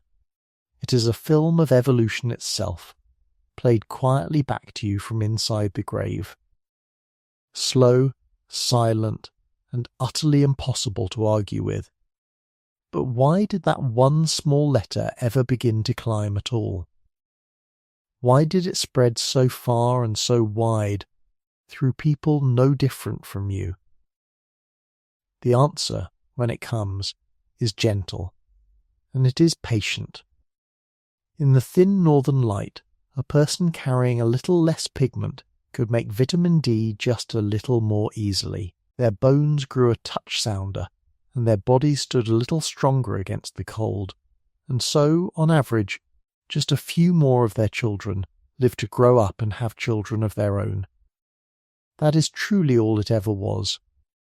No drama, no sudden leap, only a faint edge, quietly passed down, over and over, across 1,000 slow and unremarkable years, and a faint edge, given enough of that time, is more than enough to remake a whole people, even a people like your own.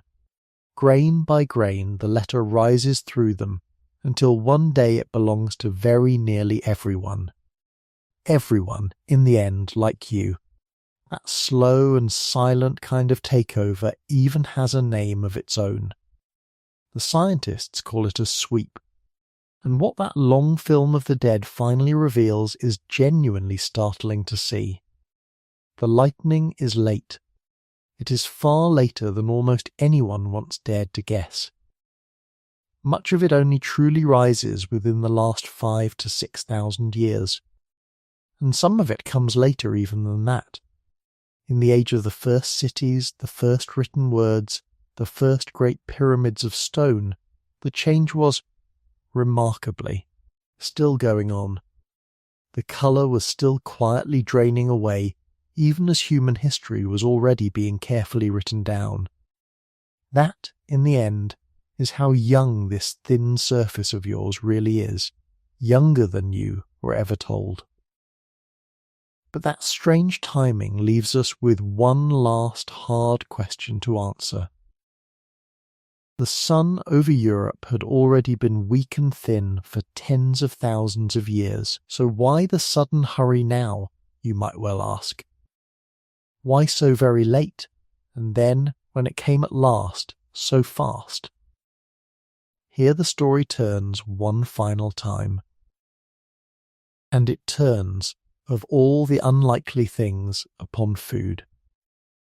Think back for a moment to the body's true trouble in the north. In that thin and weakened light, your skin genuinely struggles to make enough vitamin D, and dark skin, held under that same pale sun, makes even less of it still. But there has always been one other way to get vitamin D. You can simply eat it. And the old hunters did exactly that, every single day, without ever once knowing that they were doing it. You never would have known, either, their food was quietly rich in the very stuff. Oily fish drawn from the rivers and the cold grey seas, the dark livers of the animals they killed, the soft fat and the marrow deep inside the broken bones. A hunter could keep his dark skin, and still stand strong and whole and well. His food quietly filled in the very gap that the weak northern sun had left wide open. And then the farming life spread across the whole land, and the food on the plate slowly changed. The new food was grain above all else, bread and porridge. Thin grey gruel ladled straight from the field. Picture a small child in one of those first villages, a warm bowl held in your two hands. It fills you, it warms you. But the deep old riches of the hunt are simply gone from it. Grain fills an empty belly well enough, it is true, but it is poor, desperately poor, in vitamin D. So as your people turned away from the old hunt and toward the new harvest, a hidden door swung quietly shut behind them. The vitamin D that once came freely in their food thinned away to almost nothing.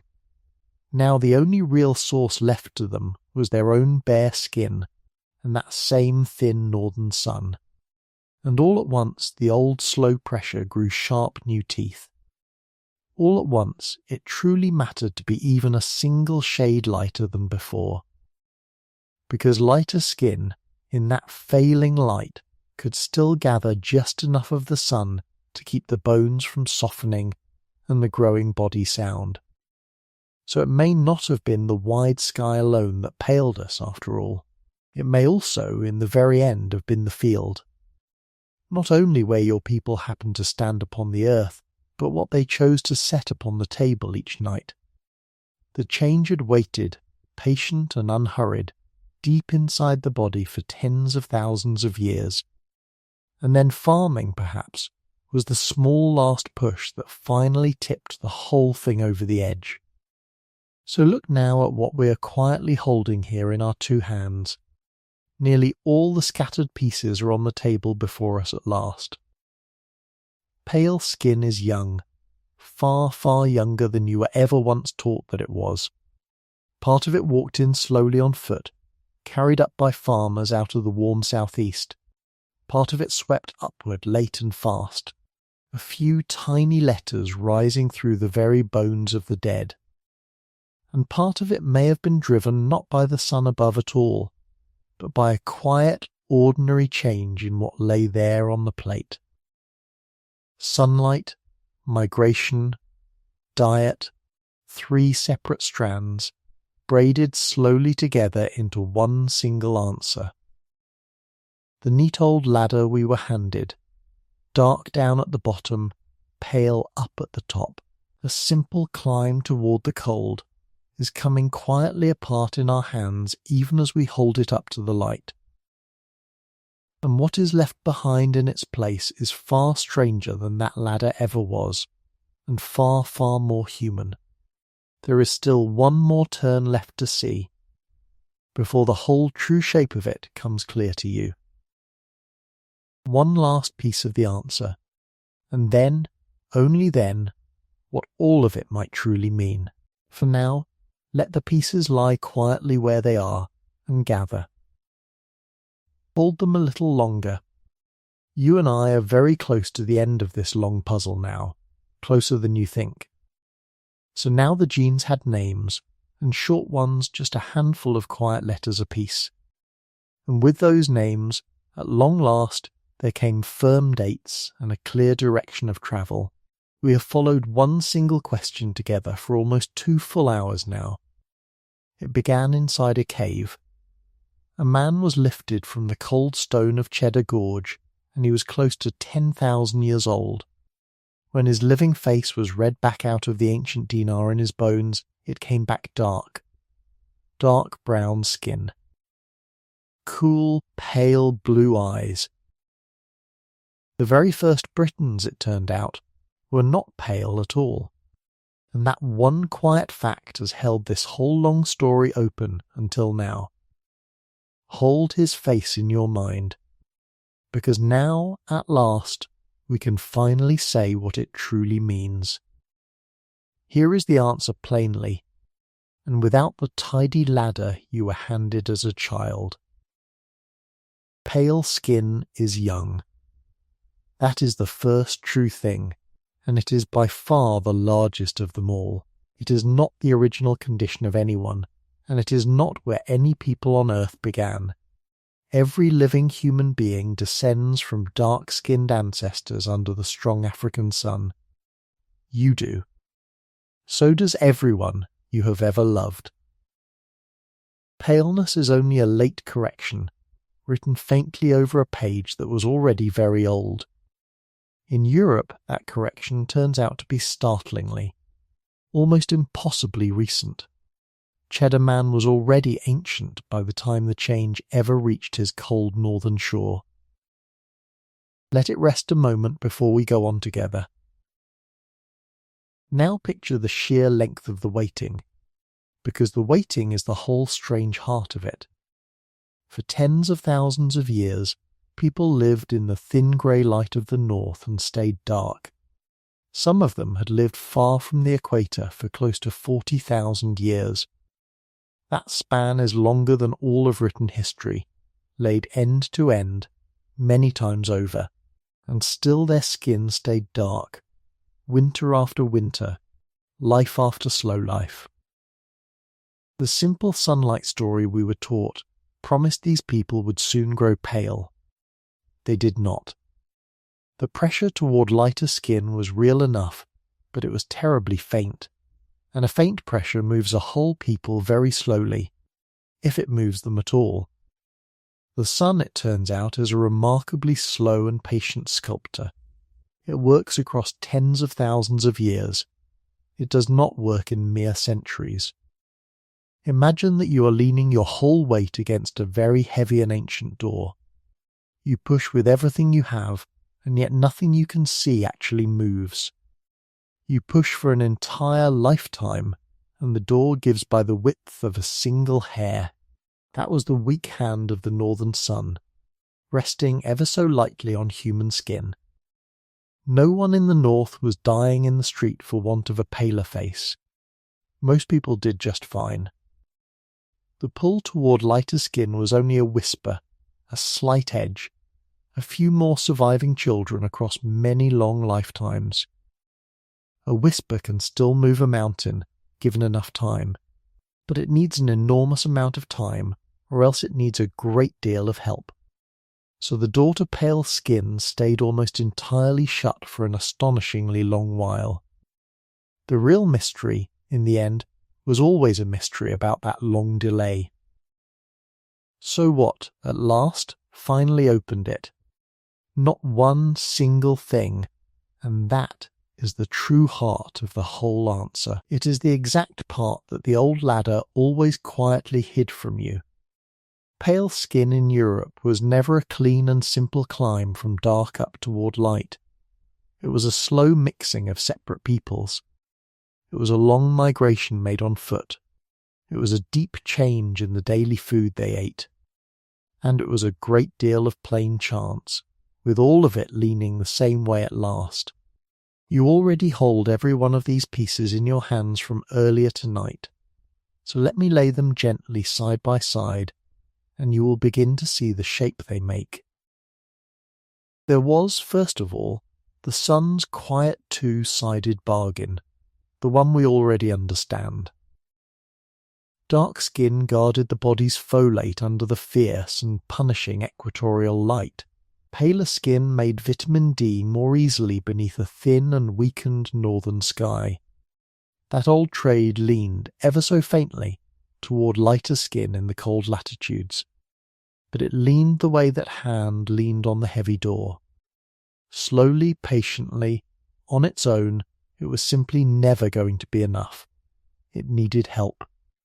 And it waited a very long time indeed for that help to come walking over the horizon. Then at last came the farmers, the very ones we met an hour ago. Around 8,000 to 9,000 years ago, people carrying variants for lighter skin walked slowly west out of Anatolia. They came into a Europe that was still full of darker-skinned hunter-gatherers. And here is the part of the story that matters most to you. They did not conquer the old colour of the continent at all. They married into it, field by patient field, and valley by quiet valley. Two very different peoples, slowly folded into one. And so the skin of that new blended people drifted a single shade lighter over the years. Not by any grand law. Simply because of who had walked in and settled down and raised their children there. Let yourself stand inside that slow mixing for a while, because it is such a tender thing to see.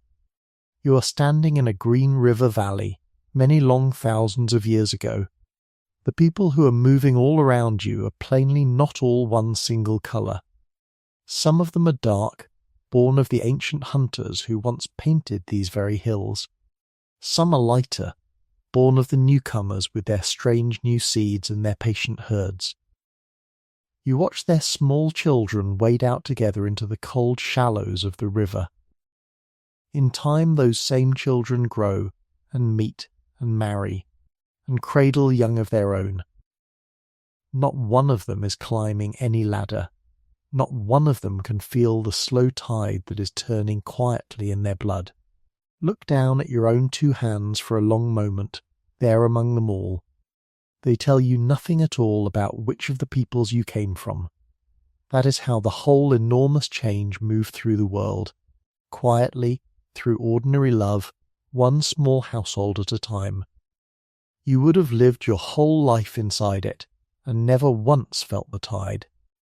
Then the food itself began to turn the screw, and you heard this part in the last hour too. The farming life had traded the old wild meat and river fish for fields of grain, and grain, for all the mouths that it keeps alive, is very thin indeed in vitamin D. So think for a moment about your own living body, and about that quiet vitamin. It is the one your skin makes out of raw sunlight, and your bones and defences depend upon it. A hunter caught plenty of it from liver and oily fish, and long hours of open sky.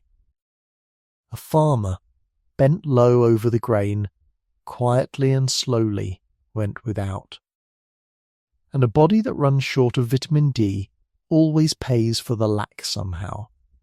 It pays in soft and bending bones, and in a weaker guard against the fevers of the village. So the old and gentle pull toward paler skin was all at once not so gentle at all. Here, at last, a little more light let in through your skin could mean a straighter spine. It could mean a living child who saw another spring. Multiply that single child by 10,000 villages and 10,000 years, and you hold the whole of it. And that, at long last, is when the named genes finally swept across the land. You heard their short bright letters spoken aloud in the last hour of this story. There were the two great pigment switches, the ones that turned the colour down. And there was the older gene for pale eyes, which had quietly come along before them. For almost the whole of human time, those variants were vanishingly rare, or simply absent. Then, late and surprisingly fast, they spread across Europe like dark ink soaking through cloth.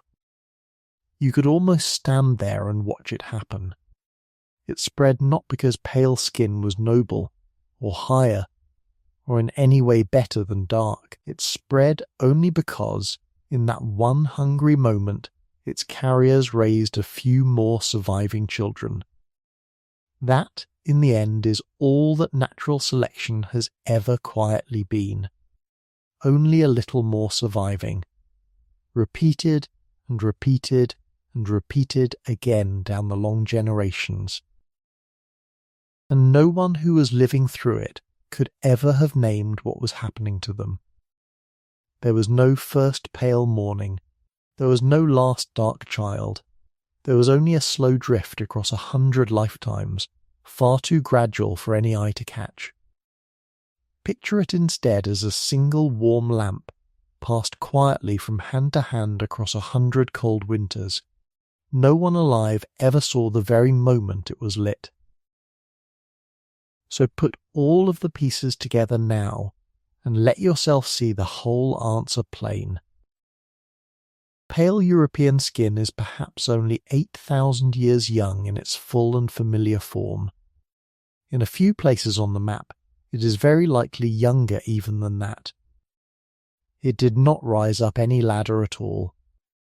It arrived instead by several quite separate roads, all at the same time. There was a faint and patient pull of the northern sunlight. There was a long migration of farming peoples on foot. There was a daily diet slowly worn thin of one vital thing. And there was the blind chance of which genes happened to be nearby and ready. You can hold the whole of it in your two hands now, in a way that was impossible an hour ago. None of those separate roads was ever the road. The colour needed all of them at once, walking quietly together. Take away any single one of those roads, and the whole picture quietly changes in your hands. It is a braid of many separate strands. It was never a single line. Hold that new image close for a moment, the braid instead of the ladder. A ladder has a top and a bottom, and it ranks, and it whispers of higher and lower. A braid does none of that. It only weaves. It weaves sunlight and migration and hunger and pure chance into one strand of colour. And you are one small late knot in that same bright strand, no higher and no lower than any other. That is the true and honest shape of it. Not a climb, a weave. And here right now is the strangest part of it all, the part that breaks the old ladder for good. The lightening of human skin, it turns out, did not happen only once in the world. Far away to the east, other peoples also grew paler under their own cold northern skies. But they did it by different genes, on a different schedule, along an entirely different road. There were two quite separate answers to the same weak question of the same weak light. If paleness were truly one rung that all of humanity was climbing toward, evolution would have used the very same steps to reach it everywhere. And it very plainly did not. It improvised, locally and separately, more than one time over. You were taught a neat, tidy ladder, but the living earth kept drawing braids instead. Nature, you see, had no single master plan for the colour of human skin. It only had a small problem to solve, the same thin and dim northern light. And it solved that one problem twice, by two roads, for the very same faint reason. That single fact alone reveals the deepest truth of this whole story. It was never any kind of ladder, it was only latitude and chance, writing very similar words in two very different hands. Look down at your own skin right now. The scientific work is not yet finished, of course, and perhaps it never entirely will be. But do not mistake that for the mystery still hanging open. You can close it tonight. Every year now, more ancient bodies come up out of more ancient ground. Their recoveredness sharpens the old dates by a few centuries here, and it shifts a border there. The map grows steadily finer with every passing season. The old journeys of the peoples grow slowly and surely clearer, but the fundamental shape of the answer no longer moves. You already know its shape. The picture will keep gaining fine detail for many years, but never a different shape. Pale skin is recent. It is patchy and uneven right across the whole world. It was made by many small pressures leaning together, and never once by a single clean law. More evidence does not soften any part of that answer. It only makes each part of it more certain than before, and it can bear your full weight now. The old ladder is gone. It is not coming back. So the very question you have carried since we first stood together in that cave now has its answer. When did the colour of the north finally flip? Later by far than almost anyone had once guessed. Why exactly did it flip? For several tangled reasons all at once, and never for only one of them. And was our simple, tidy little sunlight story even right in the end? No, it was not. You have your answer at last. The truth turned out younger, and stranger, and far more deeply human than the story ever was. Which leaves us now with only one last thing left to ask together. Not when, anymore, not how. Only what all of it truly means, in the end. It means something quiet for you, lying here in the dark, and for everyone else beneath the sky. So, what does it mean in the end? Sit with that question honestly, the way you have sat with everything else tonight. The first long hour showed how human skin came to differ at all. The second hour showed how little, and how lately it truly did. So what is finally left, once all the science is laid gently down? Something very simple, something you likely knew, somewhere, before we ever began. You already feel it. The differences are real enough, but they are small, and they are very young. And the deep sameness that lies beneath them is enormous and unspeakably old. Strip away every single fact gathered across these 2 long hours. One plain and steady thing is still left standing there in the quiet. There is only one single kind of human being on all of this earth. The differences you can see from clear across a room are entirely real, but they are shallow ones in the most exact and literal meaning of that gentle word. They live only upon the thin surface of us. They do not run down into the deep. Everything that truly makes a person waits somewhere below that thin surface. The thoughts, the memories, the particular way that one heart learns to love another. None of it carries any colour at all. The visible part of you is only the very first part that a stranger sees. And it is the thinnest and the youngest layer there is. It is real. But it is shallow. And beneath it, you are wholly and simply human, exactly like everyone. Think, just for a moment, about where a person's skin colour actually sits. The pigment gathers almost entirely in the thin outermost layer of the skin. That is the very part that flakes away and renews itself again within a few short weeks. A little more of it in one person, and a little less of it in another. That truly is the whole of the entire thing. Underneath it, in the muscle and the blood, the bone and the living brain, there is no difference of colour at all. Beneath a single small fraction of 1 millimetre, you are the same as everyone alive. The whole vast difference is written, in the end, in almost nothing. A mere handful of genes settles most of the colour of all human skin. It is a few short letters, drawn out of some 3,000 million of them. Change only those few small letters. And a dark child and a pale child are born into the very same species. They both carry the very same long story. They both reach back into the very same deep and shared past. Now feel, just for a moment, how astonishingly young the paleness really is. The great painted caves of Europe were first made more than 30,000 years ago. The galloping bulls, the tumbling horses, the soft-eyed running deer, and they were all of them painted by dark-skinned hands, working by small flickering flames. The pale skin of Europe did not yet exist anywhere on the whole earth when its most famous art was made. Let that one quiet fact settle all the way down through you slowly. The paintings are far, far older than the paleness. The colour came late to the story.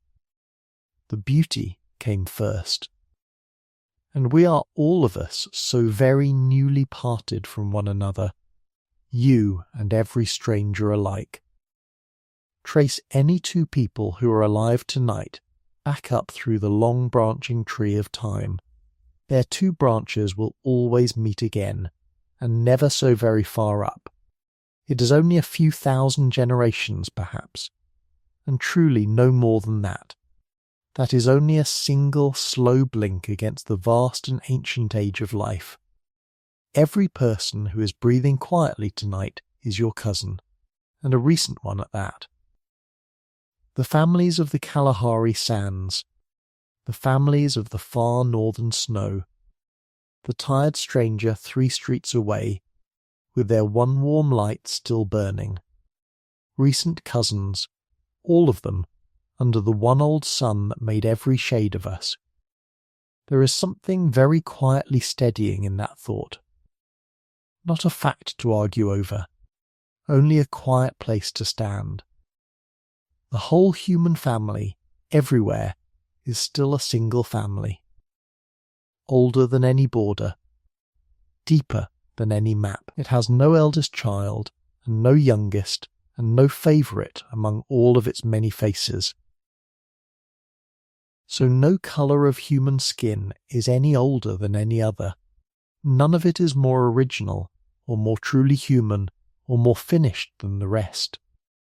Each one is only the same single species, wearing more or less of the same old pigment. It is set by nothing grander than how much light fell where your own ancestors happened to stand. Dark skin is the strong equatorial sun, remembered faithfully by the living body. Pale skin is that very same sun, only slowly and gently forgotten. And both of them, in the end, are only the sky, written softly onto the body in one ink. That, at long last, is the whole of the answer to it. The long mystery you first carried up out of that cold cave is solved now, and it turned out, in the end, to be a gentle and a kindly thing. Not a ladder that anyone at all was climbing, not a ranking of one people over another people, only a young, thin, endlessly shifting surface laid softly over one single family. And the answer, you can surely feel by now, is a deeply kind one. You have been awake here with this one question for a long while now, and you can feel the good and settling weight of that at last. Your eyes have done their patient work for the whole of this long day. Your thoughts are slowing now, the way the evening light itself slows and thickens. There is nothing left at all to solve tonight. The answer is kept safe and whole, and it will still be here waiting whenever you should want it again. Somewhere on the earth, at this very moment, the sun is going down over a cold shore. It is a shore very like the one where that dark and blue-eyed man once stood. The light goes long, it goes low, it turns first to gold, and then, so very softly, to grey. That same light which shaped every human face there has ever been is leaving the sky now. It is leaving gently and slowly, without any hurry in it at all. Out across the water, the last colours are quietly letting go of the sky. The gold thins to amber, and the amber to a soft and dusty rose. Then even the rose lets go. The first faint star comes out, high and cold and still, over a sea gone the colour of slate. The cool air gathers along the darkening shore. The tide breathes slowly in and slowly out again. And everywhere the long day is folding itself away for the night. Let your own slow breathing follow that fading light all the way down. Slower now, and warmer. Your shoulders are already lower than they were when we first began together.